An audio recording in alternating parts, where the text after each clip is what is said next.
tiene tres conexiones por detrás, la mayoría de los respiradores. Una va al aire comprimido, ¿sí? Otra va al oxígeno, con eso hace una mezcla según la fracción de oxígeno que nosotros elijamos, y otra va a la electricidad, ¿sí? Para que tiene que estar conectado. De todas formas, la gran mayoría de los respiradores tienen una batería que aguanta bastante tiempo, ¿sí? Cuando prendemos el ventilador, ¿sí? Previamente conectamos las dos ramas, ¿sí? Rama inspiratoria y rama expiratoria. El paciente se recomienda tener dos filtros en este lugar, ¿sí?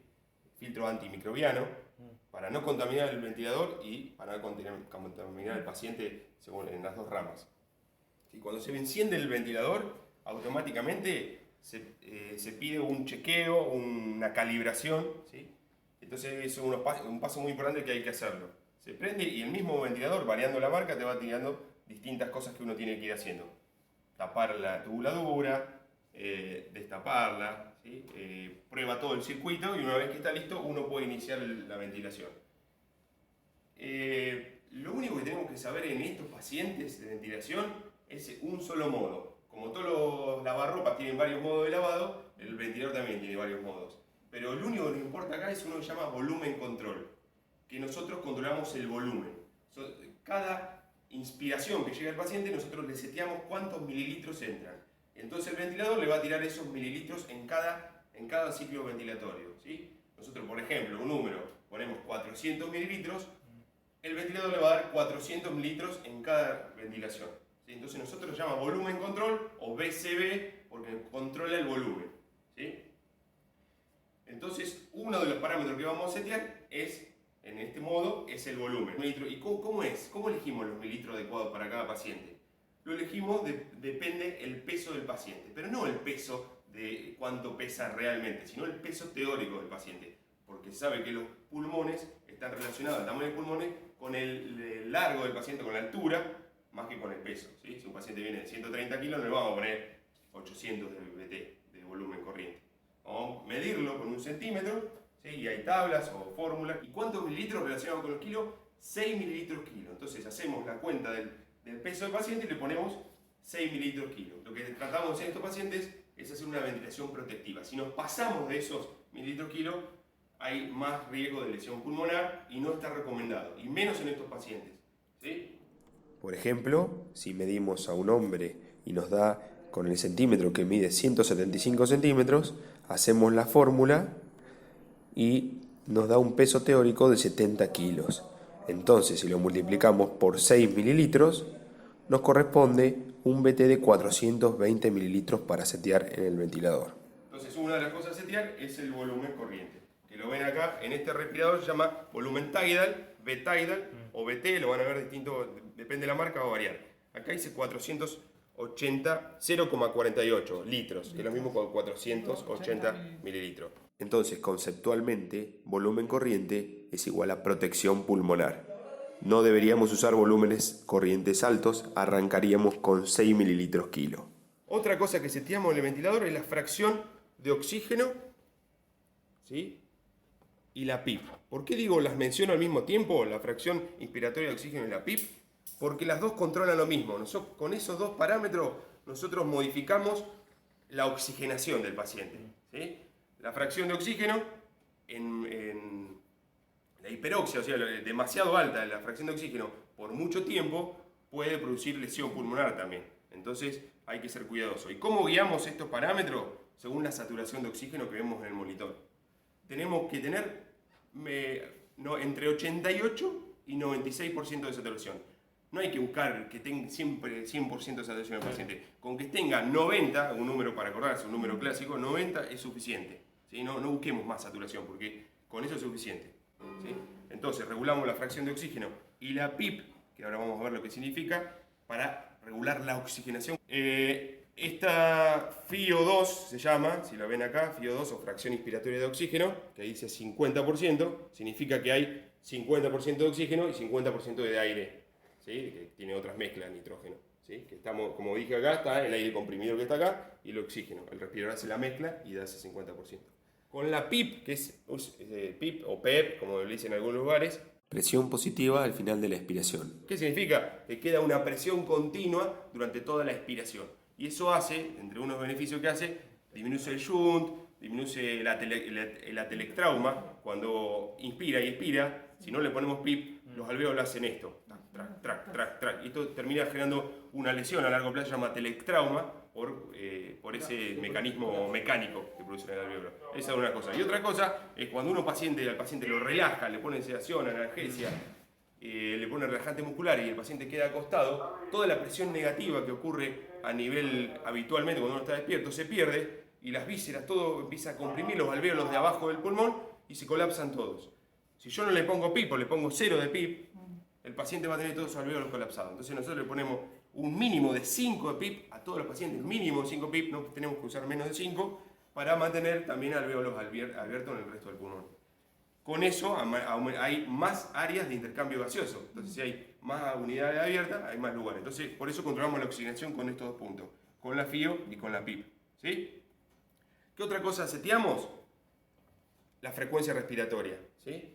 Con la frecuencia respiratoria, ¿qué es lo que cambiamos? Ahí cambiamos el dióxido de carbono, por decirlo así. Nosotros tenemos un dióxido de carbono normal, entre 35 y 40 habitualmente, y lo regulamos con la frecuencia respiratoria. ¿Sí? Con el volumen corriente también lo regulamos, pero para dejar en claro que el volumen corriente, lo importante es que tener una ventilación protectiva, pero para modificar el dióxido de carbono usamos la frecuencia respiratoria. Arrancamos con un número, para decirlo así, que yo uso generalmente, 18 de frecuencia respiratoria. Y a medida que nosotros vamos haciendo los controles de gases en sangre, esto lo podemos ir modificando, aumentando.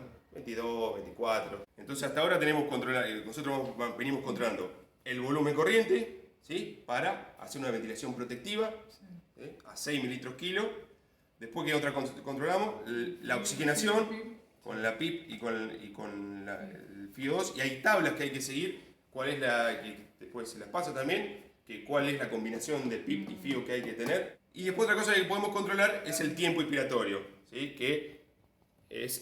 Nosotros le ponemos 500 mililitros o 480, como dice acá, de volumen, y esos 480 te lo puede dar rápidamente, en un tiempo cortito, 0,8 segundos, o te lo puede dar en un segundo.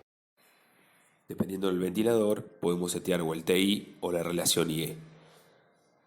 Como ejemplo, si ponemos una frecuencia respiratoria de 15 por minuto y hacemos el cálculo de cuánto dura cada ciclo ventilatorio, hacemos 60 dividido 15, nos va a dar que cada ciclo ventilatorio va a durar 4 segundos. Si nosotros seteamos en un ventilador que tiene para setear TI un segundo, hacemos la resta de 4 segundos menos 1, nos da que el tiempo inspiratorio dura 3. Por lo tanto, la relación IE, o relación inspiración-expiración, es de 1:3. Son las dos formas, teniendo uno o el otro, podemos llegar al mismo resultado. Esto lo nosotros controlamos. Y después lo que nosotros tenemos que ir a ver al respirador, qué es lo que pasa con las presiones. Porque eso sí es una variable que no la podemos controlar, sí la tenemos que observar. ¿Y qué presiones tenemos que medir? La más importante es la presión plató, se llama, o presión meseta, que la tenemos que calcular haciendo una pausa.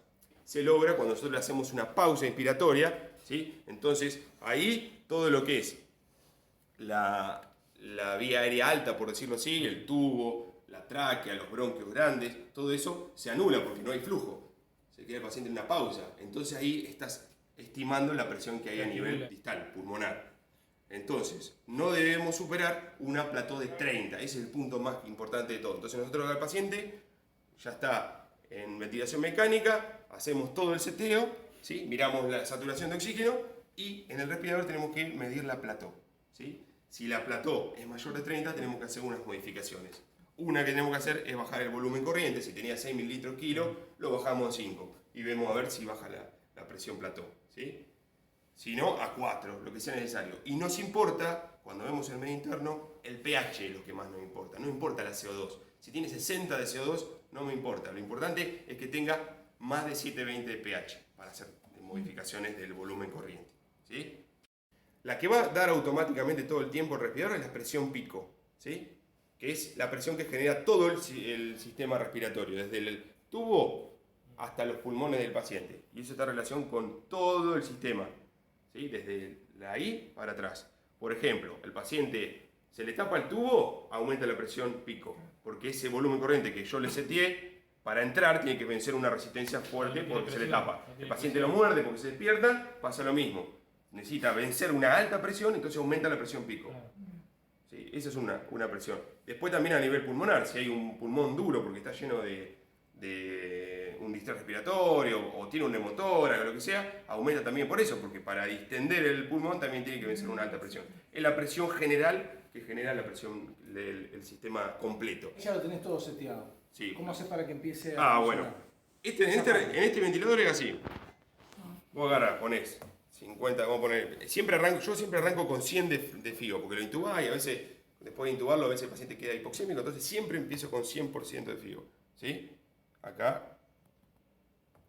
¿Cómo se sube en este? Acá. Cada ventilador tiene su forma, ¿viste? Algunos no son digitales, tienen perilla, lo que sea. Yo empiezo así. Seteo con 100% de FIO. Siempre, siempre. La onda no importa porque queda cuadrática. Vamos a ponerle. Ok, ponen las fichitas ya, Guille. Ahí está. Le pongo, vamos a ponerle 0,9 DTI o 0,8, 0,9, vamos a poner. Frecuencia respiratoria. Vamos a ponerle, yo le empiezo con 18. Es lo mismo, 18, 20, 19. Y vamos a poner que el paciente mide 1 metro tanto y me dio nos dio 400. Vamos a poner, por ejemplo, la cuenta o la tabla, lo que te di. Vamos a poner 400, 38, 400. ¿Sí? Bien.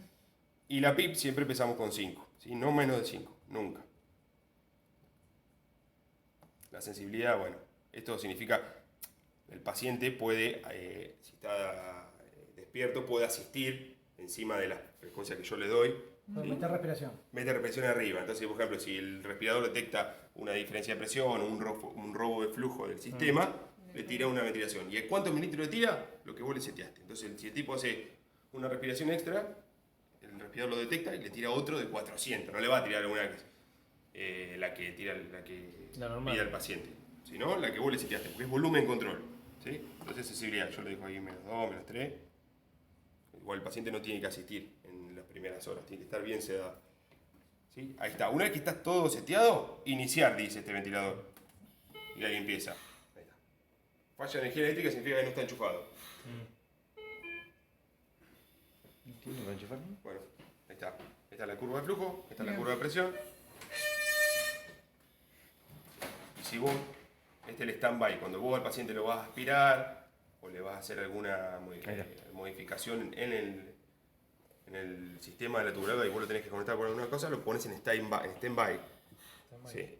Y ahí no le tira ninguna presión. ¿Qué pasa? Ahí corremos riesgo de que el paciente empiece a saturar rápidamente. Entonces, todo esto tiene que estar Los pensado cuidados. antes y coordinado. Tenés Claro, que, tenés el claro. aspirador en mano. Todo listo tenés que tener. Y a eso lo pones stand-by y el tipo no recibe ninguna ventilación en ese momento. Entonces yo arranco con 100 de FIO. Bien. Sí. Pero a los 5 minutos, ya después una vez que pasó el tiempo, veo que está todo bien, ya trato de buscarle la fracción de oxígeno ideal para el paciente. ¿Sí? Bajo a 40 y veo la saturación. ¿Sí? Si Bien. requiere más, voy haciendo combinaciones entre FIO y Bien. PIP. Y pi. No hay que tener miedo a valores elevados de PIP, pero generalmente estos pacientes ¿Esto no es necesitan la entre saturación? 10 y 12 de PIP, más de eso generalmente no necesitan, pueden necesitar 15, pero eso Pero no menos de ya, 5. no menos de 5, nunca. Entonces los parámetros básicos son, y todos tienen el botón iniciar o un botón aparte, ¿sí? Más que eso me parece que no.